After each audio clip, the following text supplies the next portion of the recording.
तुम मन ही मुझे दो। तन से तुम चाहे जहां रहो, तन तुम संसार को दे दो, क्योंकि संसार के लोग तन चाहते हैं, संसार के लोग धन चाहते हैं, संसार के लोग मन नहीं चाहते। आज संसार दुखी क्यों है? आज ही नहीं, अनादिकाल से संसार में दुख का मूल कारण क्या है? अगर विचार करो तो दुख का मूल कारण यही है कि सब लोग आपके धन को और आपके तन को चाहते हैं, आपके मन को कोई नहीं चाहता। सब अपने मन की चाहते हैं, हमारे मन का। आपका मन क्या कहता है, आपके मन की खुशी किसमें है, यह संसार को चिंता नहीं है, उसको अपने मन की चिंता है। और हम अपना मन लेकर के सबकी झोली में डालते फिरते हैं। परिणाम बोले उस मन की दुर्दशा होती। हर जगह मन को दुख होता है, मन को ठोकर मिलता है, मन ठुकराया जाता है, फिर भी उस ठुकराए हुए मन को ठाकुर के चरणों में हम समर्पित नहीं कर पाते। भगवान कहते हैं जिस मन को तुम्हारे दुनिया ने ठुकराया है, उस मन को तुम मेरी झोली में डाल दो। तुम्हारे मन को उठा करके लोगों ने कचरेदान में डाला, तुम मेरे पीतांबर में डाल दो, मेरी झोली में डाल दो, तुम्हारे मन को मैं संजो करके रखूं। लेकिन जीवात्मा अपने मन को भगवान में नहीं लगाती। भगवान को मन की आवश्यकता है, हमारा मन भगवान में लगे। जेन केन प्रकारेण मनः कृष्णे निवेशयेत्, जिस किसी भी प्रकार से हम अपने मन को कृष्ण में लगाएं, और यही मुक्ति का हेतु है, यही कल्याण का हेतु है, यही आनंद का हेतु है। तो भगवान में हमारा मन लगे, हम भगवान को अपना मन दे दे। भगवान कहते अपना मन तुम मुझे दे दे और मुझे कुछ नहीं चाहिए। तो भगवान के चरणों में हमारा मन समर्पित हो, यही सारी कथाओं का, सारे चरित्रों का, सारे शास्त्रों का एकमात्र उद्देश्य है। पुराण से लेकर वेद पर्यंत समस्त शास्त्रों का महातात्पर्य अगर कुछ है तो वह महातात्पर्य यही है कि हमारा मन जिस किसी भी प्रकार से भगवान में लगे। भक्तों के पावन चरित्र को हम सभी लोग सुन रहे हैं। भक्त भगवान को अत्यंत प्रिय है।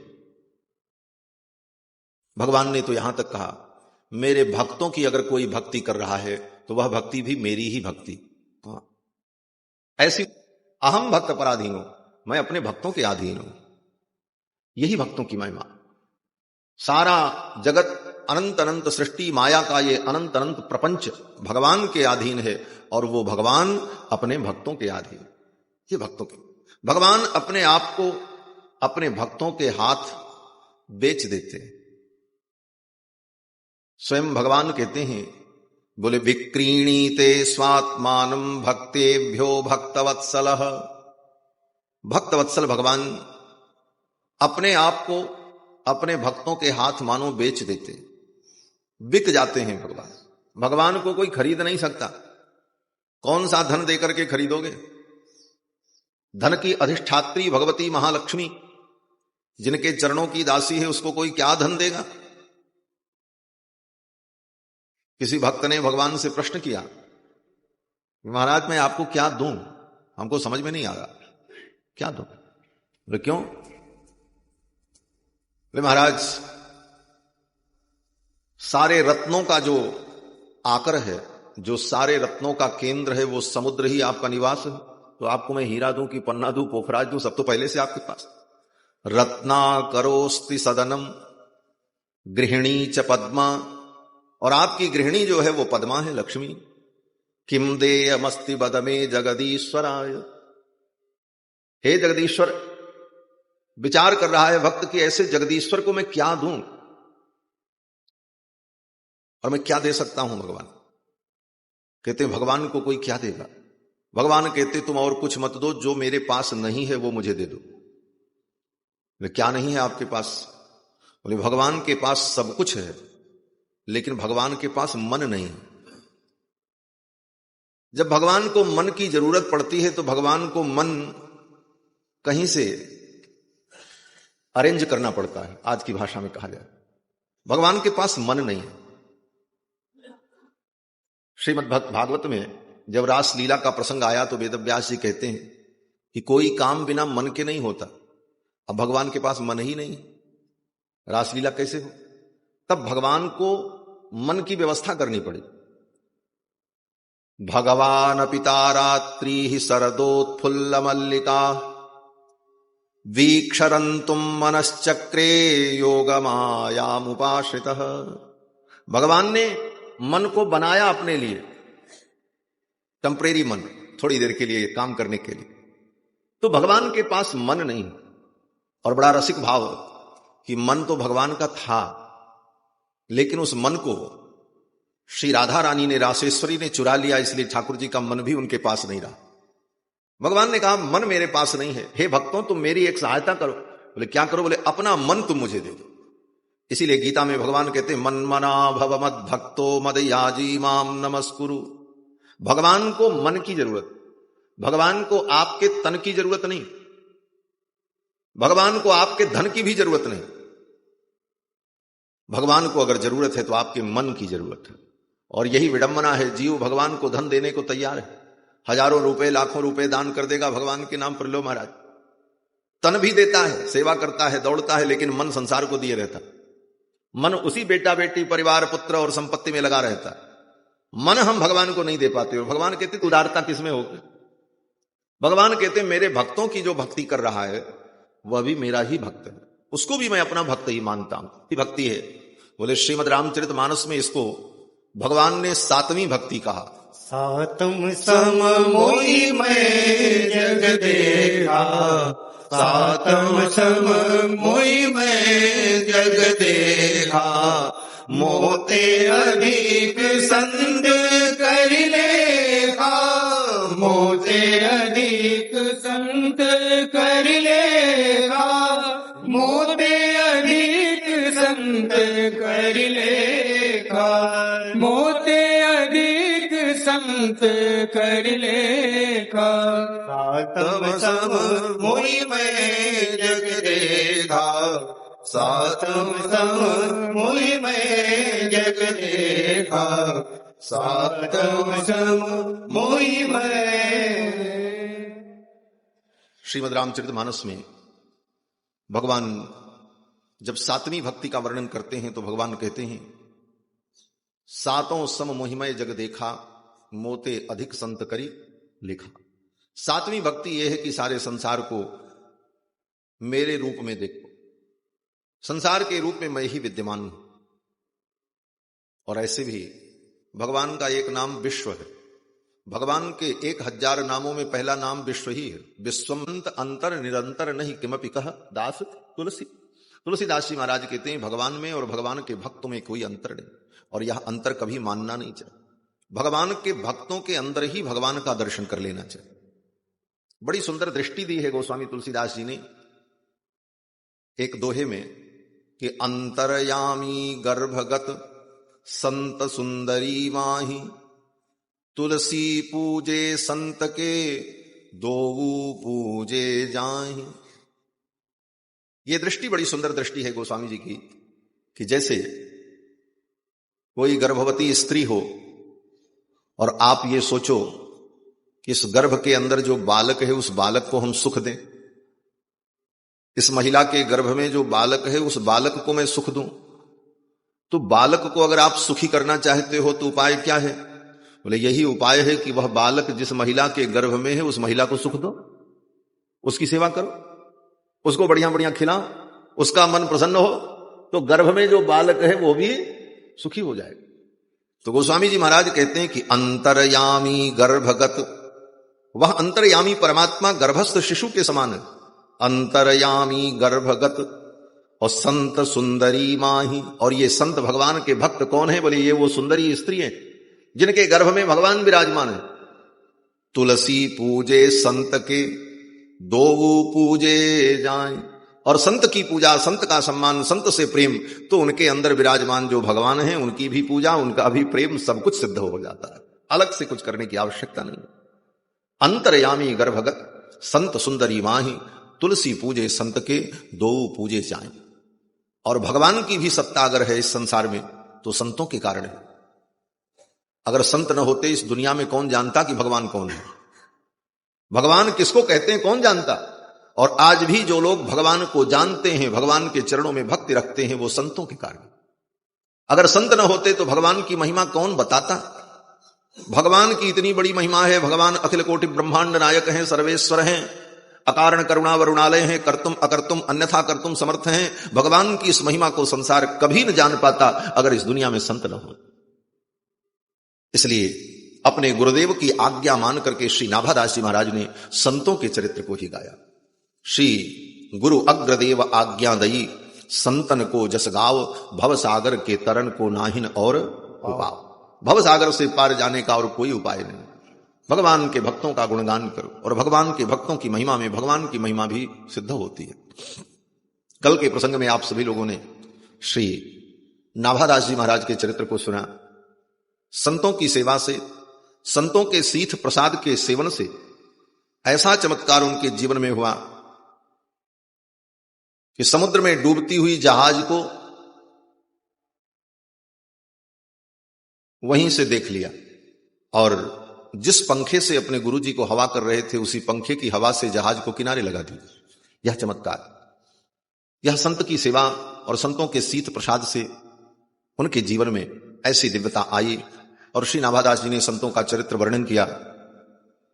कलयुग में जो संत हुए, महापुरुष हुए, उनके चरित्र का वर्णन करते हुए सर्वप्रथम भगवान श्री रामानुजाचार्य के चरित्र का वर्णन श्री नाभादास जी ने किया। भगवान श्री रामानुजाचार्य शेषावतार है। सतयुग में जो शेष हैं, त्रेता में वही श्री लक्ष्मण हैं, और वही द्वापर में श्री बलदेव जी हैं, और कलयुग में वही भगवान रामानुजाचार्य हैं। आदौ जगदाधार शेषः तदनु सुमित्रानंदन वेशः, और फिर वही त्रेता में सुमित्रानंदन है, और तदुपरि धृत हल मुशल विशेषः, और द्वापर में वही हल मुशल को धारण करने वाले श्री बलदाऊ जी हैं, बलराम जी। तदनंतर मम गुरुवर एषः, और इसके बाद इस कलयुग में भगवान श्री रामानुजाचार्य के रूप में शेष जी का अवतार हुआ। ईस्वी सन 1017 में, अभी 2022 चल रहा है, 1017 में दक्षिण भारत में कांची के सन्निकट पेरुम्बुदूर नाम के ग्राम में केशवदेव सोमयाजी के घर में आपका अवतार हुआ। केशवदेव सोमयाजी नाम के ब्राह्मण बड़े विद्वान, उन्होंने सोम यज्ञ किया था। सोम यज्ञ बड़ा पवित्र यज्ञ है, और सोम यज्ञ के 7 भेद हैं। सप्त संस्थाक सोम याग होता है। वैदिक विद्वान लोग जानते हैं, सोम, अग्निष्टोम, अत्यग्निष्टोम, उक्त, अतिरात्र, षोडशी इत्यादि। और सोम यज्ञ का महत्व है कि जो सोमयाजी होता है उसके घर में कोई दिव्यात्मा अवतरित होते। इसीलिए श्री वल्लभाचार्य जी महाराज के जीवन चरित्र में भी लिखा है कि प्रभुपाद श्री वल्लभाचार्य जी महाराज के पिताजी जो थे, उन्होंने भी सोमयाग किया था, और उनके वंश में ये किसी महापुरुष का कथन था कि आपके वंश में 100 सोम यज्ञ जब पूरा हो जाएगा तो कोई दिव्य अवतारी पुरुष आपके वंश में उत्पन्न होगा। अंतिम 100वां सोम यज्ञ श्री वल्लभाचार्य जी के पिता श्री लक्ष्मण भट्ट ने किया अपनी पत्नी लम्मागारू के साथ, और 100वां यज्ञ पूर्ण होने के बाद गर्भ में श्री वल्लभाचार्य जी महाराज आए, जो अग्नि के वैश्वानर के अवतार हैं, जिन्होंने पुष्टि मार्ग का प्रदर्शन किया, जिस मार्ग में आगे श्री सूरदास जी महाराज उनके शिष्य हुए, और भक्ति की दिव्य परंपरा का जिन्होंने विस्तार किया। श्री वल्लभाचार्य जी महाराज पुष्टि मार्ग के आचार्य हैं, और इनकी उपासना वात्सल्य उपासना। श्री वल्लभ कुल में भगवान को बहुत लाड लडाया जाता है, और भगवान के बाल रूप की उपासना होती है वल्लभ कुल में। जब भगवान का जन्मोत्सव होता है या कोई पर्व होता है तो भगवान के हाथ से गोदान कराया जाता है, भगवान के हाथ से अन्नदान कराया जाता है, जिससे भगवान का मंगल हो।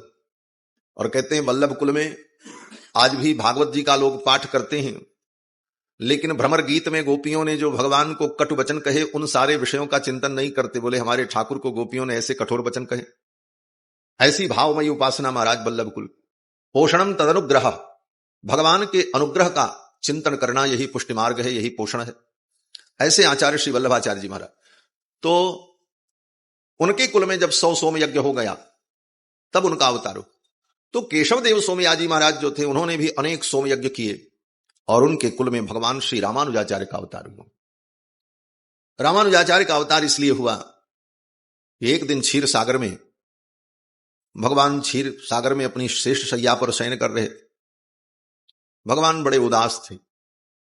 भगवान के मुखमंडल की उदासी को देखकर शेष जी महाराज ने भगवान से पूछा कि प्रभु आप इतने उदास क्यों हैं?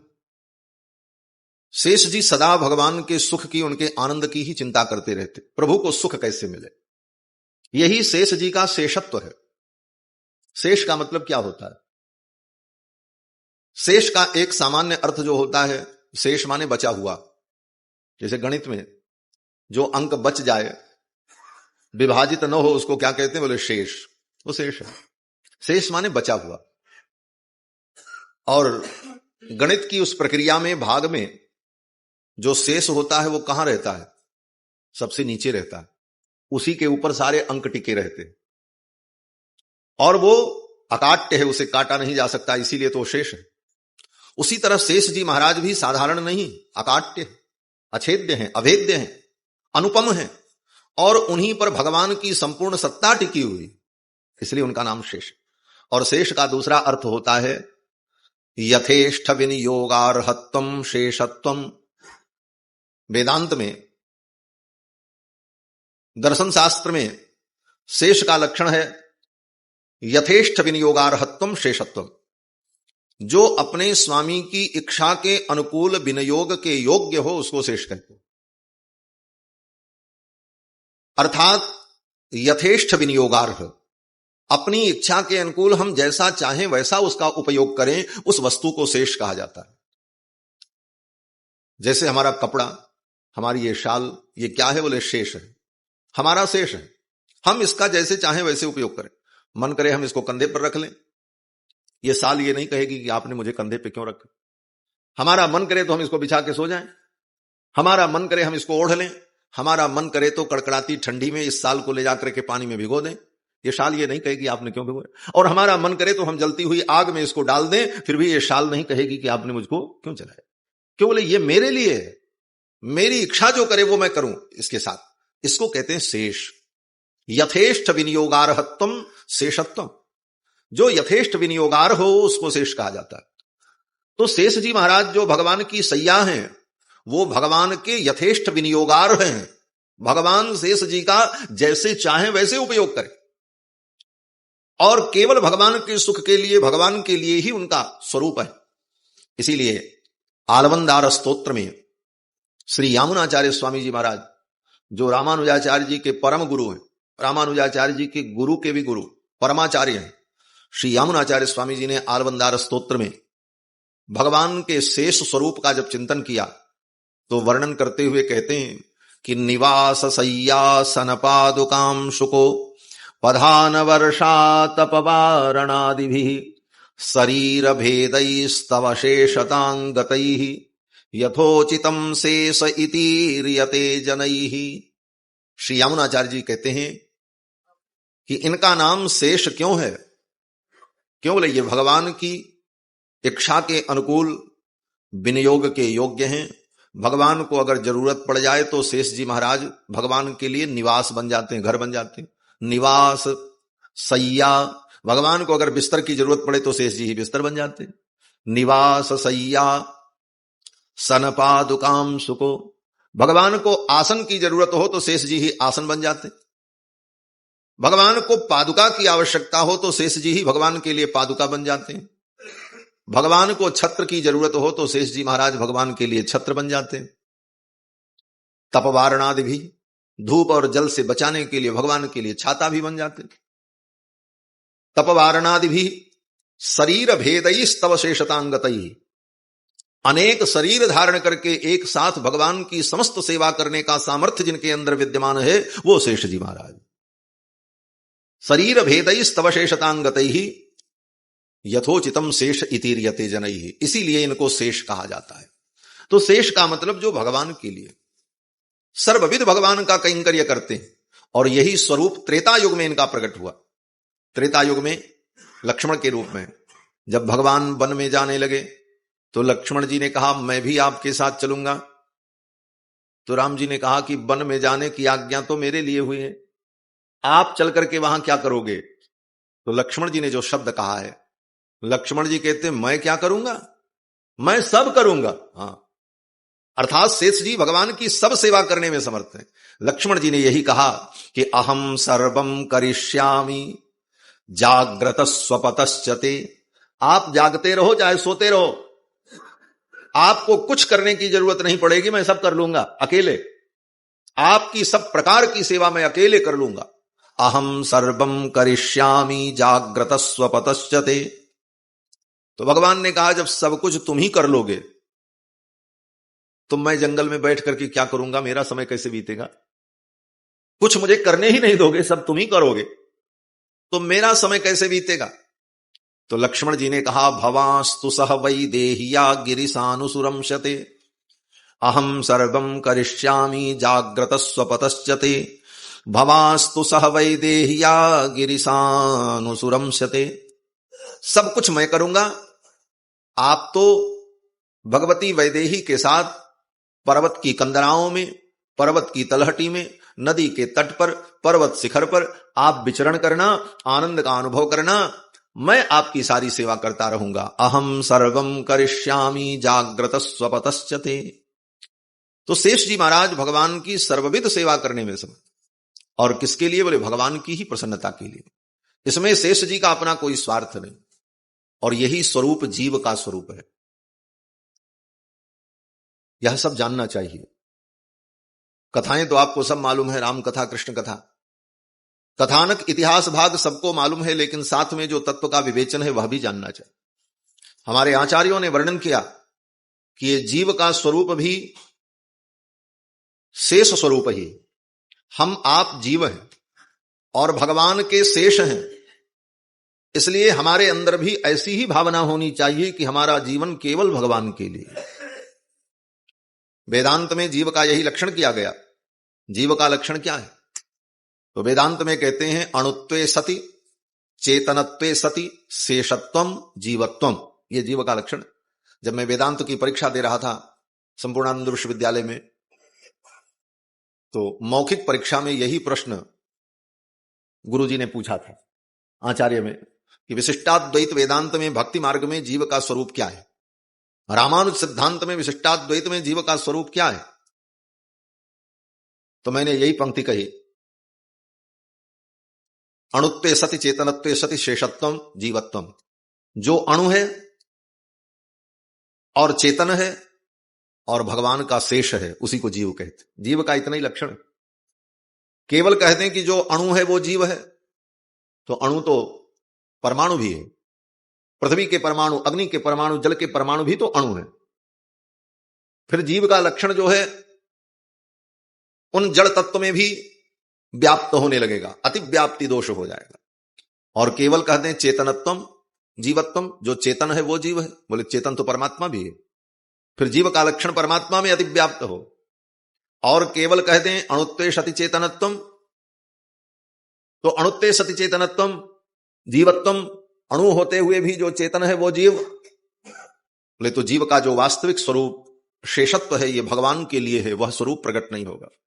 इसलिए अणुत्वे सति चेतनत्वे सति जीवत्वम, जो अणु है, चेतन है और भगवान का शेषभूत है, उसको जीव कहते हैं। यही जीव का स्वरूप है। ये जीव अणु है, अत्यंत सूक्ष्म है। उपनिषद कहता है कि बालाग्र सत भागस्य सतधा कल्पितस्य च भागो जीवस्य विज्ञेयः। बालाग्र सत भागस्य, बाल की जो नोक है उस बाल की नोक के 100 टुकड़े करो। बालाग्र सत भागस्य सतधा कल्पितस्य च, फिर उस एक टुकड़े के 100 टुकड़े किए जाए तो जो सूक्ष्म टुकड़ा होगा उतना सूक्ष्म ये जीवात्मा है, इतना अणु है। बालाग्र सत भागस्य सतधा कल्पितस्य च भागो जीवस्य विज्ञेयः एषो अणुरात्मा। ये वेद का वाक्य है। तो अत्यंत अणु जो आत्मा है, अणुत्व है, विभुत्व नहीं है। ज्ञान मार्गी लोग आत्मा को विभू कहते हैं, ज्ञान मार्गी लोग विभू कहते हैं, आत्मा विभू है। और विभू तत्व जो होता है वो कहीं आता जाता नहीं, आवागमन विभू तत्व में नहीं होता है। और जीव के विषय में शास्त्रों में वर्णन है कि जीव आता है, जाता है, अपने कर्मों के परिणाम स्वरूप अनेक लोकों में भ्रमण करता है। यहां तक कि शरीर से भी ये निकलता है मृत्यु के समय आत्मा का उत्क्रमण होता है। वेदांत में ब्रह्मसूत्र में वेद व्यास जी कहते हैं उत्क्रांति गत्या गति नाम, इस जीव की उत्क्रांति होती। तो उत्क्रांति देखकर और जीव के आवागमन का जो वर्णन शास्त्र में है उसे देखकर यह निर्णय होता है कि यह जीव अणु है, और वेद में उसका प्रमाण भी। तो अणु होकर चेतन होकर जो परमात्मा का शेष है, परमात्मा के लिए है, उसी को जीव कहते हैं। इसलिए हम अपने शेषत्व को समझें। हम संसार के लिए नहीं, हम भगवान के लिए। हमारा यही स्वरूप है। आत्मज्ञान है आत्मस्वरूप ज्ञान। हमारे यहां वैष्णव भक्ति में इसी को आत्मस्वरूप ज्ञान कहा जाता है। लोग कहते हैं आत्मस्वरूप का ज्ञान हो, आत्मज्ञान हो जाए, अपने स्वरूप का ज्ञान हो। तो अपने स्वरूप का ज्ञान होने का मतलब यही है कि हम किसके लिए हैं और क्यों हैं, हमारा प्रयोजन क्या है, हम किसके लिए हैं। हम किसी के लिए नहीं, हम केवल भगवान के लिए, जन ही भगवान के लिए। यही हमारा स्वरूप है। तो शेष जी महाराज को चिंता हुई कि भगवान इतने उदास क्यों हैं। तो शेष जी ने भगवान से पूछा, प्रभु आप इतने उदास क्यों हैं। तो भगवान ने कहा, शेष ये संसार के जीव अनादिकाल से माया में आबद्ध होकर दुख पा रहे हैं। इनके दुख की निवृत्ति कैसे हो, ये धर्म के मार्ग पर चलकर, भक्ति के मार्ग पर चलकर मेरी शरण में आ जाएं, मेरे चरणों तक पहुंच जाएं, इनका उद्धार हो, यही मैं चाहता हूं। जीव के दुख को देखकर भगवान के अंदर भी करुणा उत्पन्न होती है। जीवे दुखाकुले विष्णो कृपा काप्युपजायते। ऐसा नहीं है कि भगवान को दुख नहीं होता, भगवान को हमसे आपसे ज्यादा दुख होता है हमारे दुख को देखकर। क्यों बोले, हम आप सब भगवान की संपत्ति हैं, और अपनी संपत्ति नष्ट हो तो किसको दुख नहीं होगा। आपकी अपनी बनाई संपत्ति नष्ट हो तो आपको पीड़ा होती है। आपके बेटा बेटी आपसे विमुख हो जाएं तो आपको कितना दुख होता है। उसी प्रकार भगवान को भी दुख होता है, ये जीव मुझसे विमुख हो गए, मुझसे दूर जा रहे हैं, मुझसे सब बिगड़ जाता है। फिर जीव संसार की उसी माया में पड़कर उसी प्रपंच में दुख भोगते रहते हैं। कैसे इन जीवों को मेरी शरण में लाया जाए। तो शेष भगवान ने कहा, भगवान आपकी इस चिंता को मैं दूर कर सकता हूं, आप आज्ञा करो। मैं संसार में जाकर के, आप एक दो जीवों की बात करते हो, मैं खेप के खेप जीव आपके शरण में भेजता रहूंगा। हां, खेप के खेप जीवों को ठीक करके सजा करके उनको आपके योग्य बना करके आपकी शरण में भेजता रहूंगा।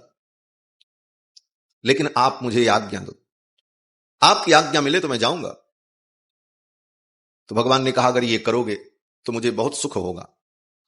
तो शेष जी महाराज ने कहा, ये कार्य करने के लिए मुझे आप अधिकार दे करके भेजे। क्या अधिकार? बोले, अपनी दोनों विभूतियों का अधिकार आप मुझे दें।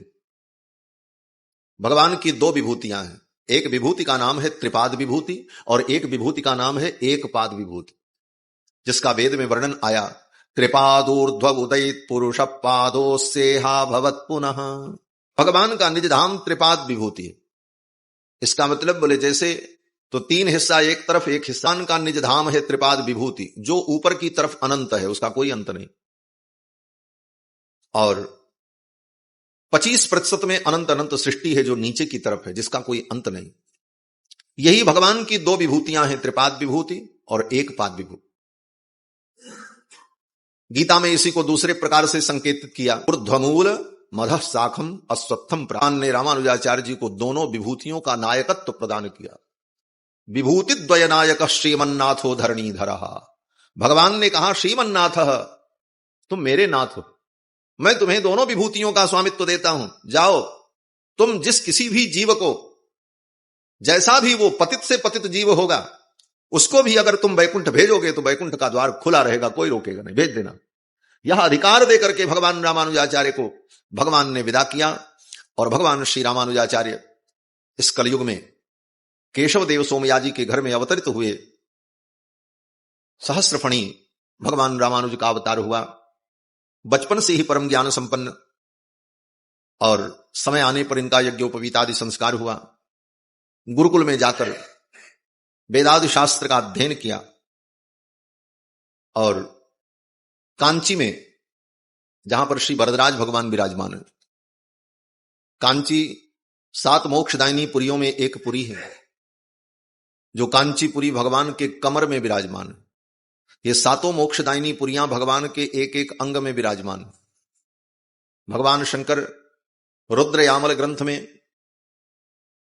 इन 7 पुरियों का जब वर्णन करते हैं तो कहते हैं विष्णोह पाद अवंतिका। अवंतिका उज्जैनपुरी जो है वो भगवान के चरणों में विराजमान है। हमारी अवंतिकापुरी से देवेंद्र जी आए हुए, ये भगवान के चरणों से ही आए। हाँ, अवंतिकापुरी भगवान का चरण है। विष्णो पाद अवंतिका गुणमयी मध्य च कांचीपुरी। और कांचीपुरी भगवान की कमर है, मध्य भाग। कांची का अर्थ ही होता, कांची माने करधनी, और करधनी कहां पहनी जाती है? कमर में ही पहनी जाती है। कांचीपुरी भगवान के कटिभाग में विराजमान है। मध्य च कांचीपुरी नाभिम द्वारवती। द्वारिकापुरी भगवान की नाभि में विराजमान है। तथा च हृदयम मायापुरी पुण्यदा। और मायापुरी हरिद्वार भगवान का हृदय है। हरिद्वार भगवान के हृदय में विराजमान है। ग्रीवा मूल मुदाहरंती मथुरा। मथुरापुरी भगवान की ग्रीवा में विराजमान है, कंठ में। जो मथुरापुरी में पहुंच गए, समझ लो भगवान कृष्ण के कंठ के हार बन गए। हार तो गले में ही पहना जाता, कंठ में, इसलिए भगवान अपने भक्तों को अपने कंठ से लगा लेते। मथुरापुरी भगवान के कंठ में विराजमान। और नासाम च वाराणसी। वाराणसी भगवान की नाक है।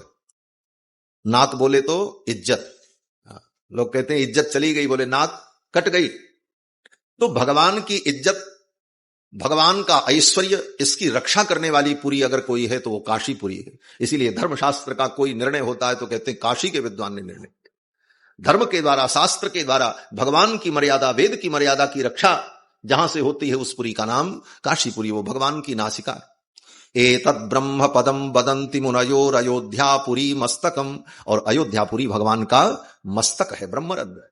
ये सातों पुरियां भगवान के तत्त अंगों में विराजमान है। कांचीपुरी बड़ी पवित्र पुरी। कांचीपुरी में प्रत्यक्ष भगवान श्री वरदराज पेरुमाल विराजते हैं। 18 दिव्य देश है वहां पर कांची में। कांचीपुरी में बेगवती नदी के तट पर कांचीपुरी, हस्तगिरि पर्वत, जैसे आप यहां विराजमान हो, ये जगन्नाथपुरी नीलाद्र क्षेत्र है। यहां नीलाद्र पर्वत, नीलाचल पर्वत पर, तो इसीलिए भगवान का जब मंगलाशासन होता है तो नीलाचल निवासाय नित्याय परमात्मने सुभद्रा प्राणनाथाय जगन्नाथाय मंगलम। और तिरुपति भगवान जो विराजमान है वो वेंकटाद्रि पर्वत, इसीलिए उनका नाम वेंकटेश्वर। और कांचीपुरी जो है वो हस्तगिरि पर्वत, हस्तगिरि वहां के पर्वत का नाम है, उस पर्वत पर भगवान विराजमान। हस्तगिरि नाथाय देवराजाय मंगलम। वहां पर श्री ब्रह्मा जी महाराज ने सतयुग में अश्वमेध यज्ञ किया था। ब्रह्मा जी ने जब अश्वमेध यज्ञ किया तो उनके अश्वमेध यज्ञ की उत्तर वेदी पर जब प्रातः सवन हो रहा था, उसी प्रातः सवन के समय उत्तर वेदी पर ही भगवान यज्ञ नारायण का प्रादुर्भाव हुआ। बपा होमे प्रवृत्ते तु प्रातः सवन कालिके धातुरुत्तर वेद्याम तु प्रादुरासी जनार्दन। ब्रह्मा की उत्तर वेदी पर भगवान जनार्दन का प्रादुर्भाव हुआ। अश्वमेधादि यज्ञ जब होता है तो उसकी उत्तर वेदी पर प्रातः सवन कालिक कृत्य संपन्न किया जाता है, सोमरस से आहुति दी जाती है, वही प्रधान कर्म होता है। वह प्रधान कर्म जब ब्रह्मा जी कर रहे थे तो ब्रह्मा जी की यज्ञ वेदी पर भगवान जनार्दन का प्रादुर्भाव हुआ। और उसी समय उस यज्ञ का जो प्रधान हवि था वपा, वपा की आहुति जब दी गई तो वपा के जलने पर जो सुगंधी प्रकट हुई, उस सुगंधी से भगवान जनार्दन का अधर वासित हुआ।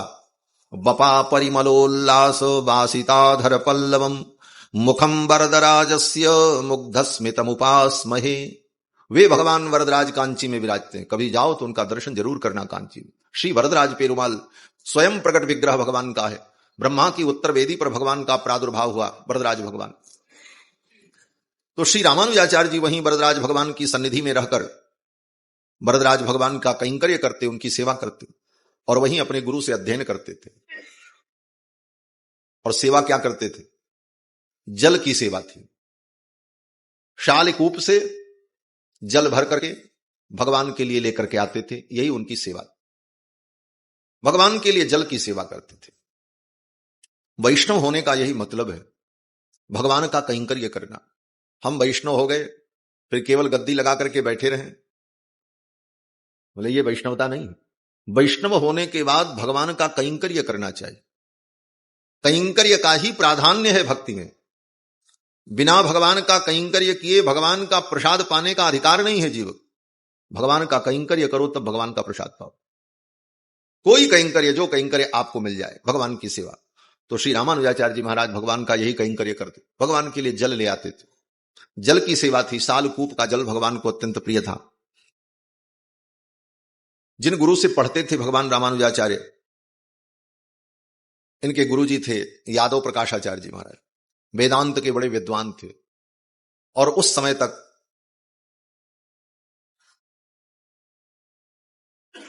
वेदांत की जो मुख्य शाखा प्रचलित थी उसमें अद्वैत वेदांत के सिद्धांत के अनुसार वेदांत के अर्थों को लोग ग्रहण करते थे। तो रामानुजाचार्य जी एक दिन पढ़ रहे थे और पढ़ने के बाद फिर अपने गुरु जी की सेवा कर रहे थे, चरण दबा रहे थे यादव प्रकाश जी। उसी समय किसी विद्यार्थी ने पूछा कि गुरुदेव, कप्यास श्रुति का अर्थ क्या है? वेद में एक मंत्र आया है जिसका नाम कप्यास श्रुति है। कप्यास श्रुति जो है, उस श्रुति में कहा गया है कप्यासमेवामक्षिणी, भगवान के नेत्र जो हैं वो कप्यास के समान। इस मंत्र का अर्थ करना था। तो गुरुजी ने जो अर्थ किया, उन्होंने अर्थ क्या किया? बोले कपि आस कप्यास। कपि माने बंदर, और बंदर का आस माने आसन। बंदर जिस आसन से बैठता है, अर्थात बंदर का पृष्ठ भाग। बंदर का जो पृष्ठ भाग होता है, पीछे का हिस्सा, वो लाल लाल होता है। तो अर्थ किया उन्होंने कप्यास माने कपि माने बंदर, और बंदर का आस माने आसन। वो जैसे लाल लाल है, ऐसे लाल लाल अरुण वर्ण की जिनकी आंखें हैं वो भगवान। कप्यासमेवमक्षिणी। यह अर्थ सुनकर भगवान रामानुजाचार्य के नेत्रों से अश्रु प्रवाहित होने लगा, और गरम गरम आंसू जब गुरुजी के शरीर पर पड़ा, सेवा कर रहे थे रामानुज स्वामी, गुरुजी की आंखों में आंसू आ गए कि भगवान श्री हरि के नेत्रों की उपमा बंदर के पृष्ठभाग से। ऐसा अर्थ, भगवान के नेत्र कमल के समान। जिन भगवान के नेत्रों की उपमा देते देते बड़े बड़े कवि थक गए। भगवान के नेत्र कितने सुंदर हैं। कर्णांतलोले क्षणम मुग्धस्मेर मनोहराधर दलम मुक्ता किरीटोज्ज्वलम। ऐसे भगवान के नेत्र, सरसीले गर्बीले, कजरारे अरुणारे, अनेक प्रकार की उपमाएं भक्तों ने दी। ऐसे भगवान के सुंदर नेत्र, और उन नेत्रों की उपमा बंदर के पृष्ठभाग से। बड़ा दुख हुआ भगवान रामानुजाचार्य को। उनका आंसू जब गिरा यादव प्रकाश जी के शरीर पर, तो उन्होंने कहा, अरे रामानुज, क्या बात है, तुम क्यों रो रहे हो? रामानुज स्वामी ने कहा, इस अर्थ को सुनकर मुझे बड़ी पीड़ा हुई, यह अर्थ उचित नहीं है। तो यादव प्रकाश जी ने कहा कि अगर तुम इतने विद्वान हो तो तुम ही कोई अर्थ बताओ। गुरुजी को बुरा लग गया, मेरा अर्थ स्वीकार नहीं कर रहा है शिष्य। तो रामानुजाचार्य जी ने कहा, मुझे तो इसका अर्थ कुछ अन्य ही लगता है। और क्या लगता है? तो रामानुज स्वामी ने अपनी बुद्धि और प्रतिभा से एक नवीन अर्थ प्रकट किया। कपि का अर्थ किया उन्होंने, शब्द तो वही है, कपि आस कप्यास। उन्होंने अर्थ किया भगवान रामानुजाचार्य ने, कम जलम पिबती इति कपि। कम जलम पिबती इति कपि। जो जल को पीते हैं, जल का शोषण करते हैं, उनको कहा जाता है कपि। कपि माने भगवान सूर्य। भगवान सूर्य सारे जल को सोख लेते हैं। कम जलम पिबती इति कपि। जो जल का शोषण कर लेते हैं, सारे जल को पी लेते हैं अपनी किरणों के द्वारा, उनका नाम कपि। और उन सूर्य को, उन कपि को देख करके आस्यते, आस्यते माने जो विकसित होता है। जिन सूर्य को देख करके जो पुष्प विकसित होता है, कौन सा फूल? बोले कमल। कपिना आस्यते। कपि के द्वारा, सूर्य के द्वारा, सूर्य की किरण पड़ने पर जिस पुष्प का विकास होता है, विकसित होता है, उस पुष्प का नाम कमल। तो कप्यास का अर्थ हुआ कमल, अर्थात कमल के समान जिनके नेत्र हैं। इसीलिए भगवान को वेदांत में, शास्त्र में पुंडरीकाक्ष कहा जाता है। पुंडरीकाक्ष पुनाथ, पद्मनेत्र कहा जाता है भगवान को, पुंडरीकाक्ष कहा जाता है। ये पुंडरीकाक्ष भगवान का नाम साधारण नाम नहीं। पुंडरीकाक्ष केवल भगवान के लिए ही कहा जाता है और किसी के लिए नहीं। कमल के समान नेत्र भगवान के हैं, पुंडरीकाक्ष। इसीलिए मंत्र में कहा जाता है ना, यह स्मरेत पुंडरीकाक्षम सवाह्याभ्यंतर शुचि। और इसी मंत्र का व्याख्यान श्रीमद् वाल्मीकि रामायण में जब विश्वामित्र जी आए राम जी को लेने के लिए, तो दशरथ जी ने मना किया, मैं अपने राम को नहीं दूंगा, मेरे राम में अभी युद्ध करने की योग्यता ही नहीं है, न युद्ध योग्यता मस्य, मेरे पुत्र के अंदर अभी युद्ध करने की योग्यता नहीं है, इसलिए आप मेरे राम को नहीं ले जा सकते। क्यों योग्यता नहीं है? बोले युद्ध करने की योग्यता 16 वर्ष के बाद होती है, और मेरा राम अभी 16 वर्ष का नहीं है, 19 वर्षों में। और फिर आगे कहते हैं दशरथ जी महाराज कि 19 वर्षों में रामो राजीव लोचन, मेरे राम राजीव लोचन है, कमल नयन है। तो भगवान के नेत्र कमल के समान है। यह अर्थ जब किया तो यादव प्रकाश जी के मन में उसी दिन से ईर्ष्या पैदा हो गई, ये चेला तो मुझसे भी आगे निकल जाएगा। कभी कभी शिष्य जब आगे निकलने लगता है तो गुरु को भी ईर्ष्या हो जाती है। सब गुरु को नहीं होती, जिनका गुरुत्व संदेहास्पद होता है उन्हीं के अंदर ऐसा हो। जो वास्तविक में गुरु है वो तो प्रसन्न होता है, मेरा शिष्य मुझसे भी आगे हो, यह मेरे लिए गौरव है। लेकिन यादव प्रकाश जी के मन में यह भाव उत्पन्न हो गया कि ये तो मेरी प्रतिष्ठा को धूमिल कर देगा। और उसके बाद एक घटना और घटित हो गई। कांची का जो राजा था उसकी बेटी को प्रेत पकड़ लिया। प्रेत पकड़ लिया, बहुत तंत्र मंत्र उपाय करने के बाद भी वो प्रेत छोड़े नहीं। यादव प्रकाश जी बुलाए गए, राजगुरु थे। यादव प्रकाश जी ने भी सब तंत्र मंत्र सब कुछ किया, लेकिन उस प्रेत ने उस कन्या को नहीं छोड़ा। तो यादव प्रकाश जी ने उस प्रेत से पूछा कि तुम क्या चाहते हो, तुम इस कन्या को किस शर्त पर छोड़ोगे? तो उस प्रेत ने सभी के बीच में कहा, मैं इस कन्या को छोड़ दूंगा। कब? बोले रामानुजाचार्य आ जाएं और उनका चरणामृत मुझे मिल जाए, उनका प्रसाद मुझे मिल जाए, उनकी कृपा से मेरा उद्धार हो जाए, मैं इसे छोड़ दूं। यह सुनकर यादव प्रकाश जी को बड़ा दुख हुआ। रामानुज की ऐसी महिमा। उस प्रेत ने कहा, शेषावतार रामानुज का चरणामृत मुझे दे दिया जाए, मैं इस कन्या को छोड़ के चला जाऊं। राजा ने रामानुजाचार्य जी को बुलाया और रामानुजाचार्य जी का चरणामृत उस कन्या को पिलाया। परिणाम वो प्रेत छोड़ करके चला गया। इन सारी घटनाओं को देखकर यादव प्रकाश जी के मन में बड़ा द्वेष उत्पन्न हुआ, ये रामानुज तो मेरी प्रतिष्ठा को समाप्त कर देगा। फिर तो यादव प्रकाश जी ने रामानुजाचार्य जी को मार डालने की योजना बना डाली। महाराज, इनको समाप्त कर दो। और कांची में पुजारी से मिलकर, अर्चक से मिलकर योजना बनाई।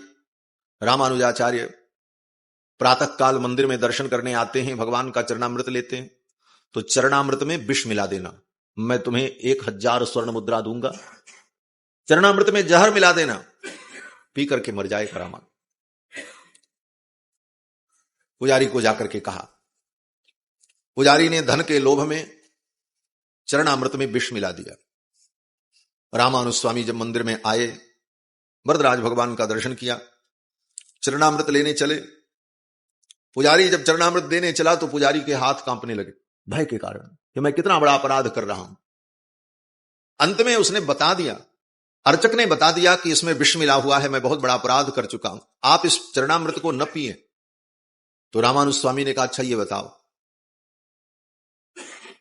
ये विष तुमने किसमें मिलाया? बोले चरणामृत में। तो रामानुज स्वामी ने मुस्कुराते हुए कहा, चरणामृत ये भगवान के चरण का अमृत है। अमृत में अगर विष भी मिल जाएगा तो विष भी अमृत ही बन जाएगा, तुम चिंता मत करो। और उस विष मिश्रित चरणामृत को लेकर के रामानुजाचार्य जी ने पी लिया। प्रपीत विषतीर्थाम्ब प्रकटीकृत वैभव, भगवान रामानुजाचार्य का एक नाम है, प्रपीत विषतीर्थाम्ब प्रकटीकृत वैभव, जिन्होंने विष मिश्रित चरणामृत को पी करके भगवत भक्ति की महिमा को प्रकट किया। हमारा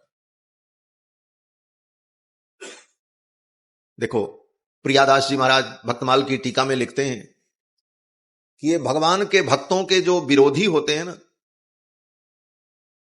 ये भी बड़े अच्छे होते हैं, इनके प्रति भी सकारात्मक सोच रखो। बोले ये क्या है? प्रियादास जी कहते हैं, जिते प्रतिकूल मैं तो माने अनुकूल सब। प्रियादास जी लिखते हैं टीका में कि जिते प्रतिकूल मैं तो माने अनुकूल सब, संतन प्रभाव मनि कोठरी की ताली है। प्रियादास जी कहते जिते प्रतिकूल, ये संतों के भक्तों के जो विरोधी होते हैं ना, ये भी बड़े अच्छे होते हैं। क्यों अच्छे होते हैं? बोले संतों के जीवन में जो मणि है, उनके जीवन में जो ज्ञान वैराग्य भक्ति और विश्वास का रत्न है, वो सब रत्न वो संत अपने हृदय में छिपा के रखते हैं, किसी को दिखाते ही नहीं। ये विरोधी जो है वो क्या है? बोले ये विरोधी चाबी का काम करते हैं। ये ऐसा काम करते हैं कि संतों के जीवन की दिव्यता समाज को प्राप्त हो जाती है। इन विरोधियों के द्वारा ही संतों के जीवन का प्रकाश होता। जिते प्रतिकूल मैं तो माने अनुकूल, सब संतन प्रभाव मणि कोठरी की ताली। संतों के जीवन के प्रभाव की जो मणि की कोठरी है, जिसमें ताला लगा हुआ है, उसकी चाबी कौन है? बोले ये दुष्ट लोग हैं। ये दुष्ट न हो तो संतों की महिमा संसार में कौन जाने। ये दुष्ट ऐसी दुष्टता करते हैं कि संतों की महिमा प्रकट होती, तब संसार संतों की महिमा को जानता है।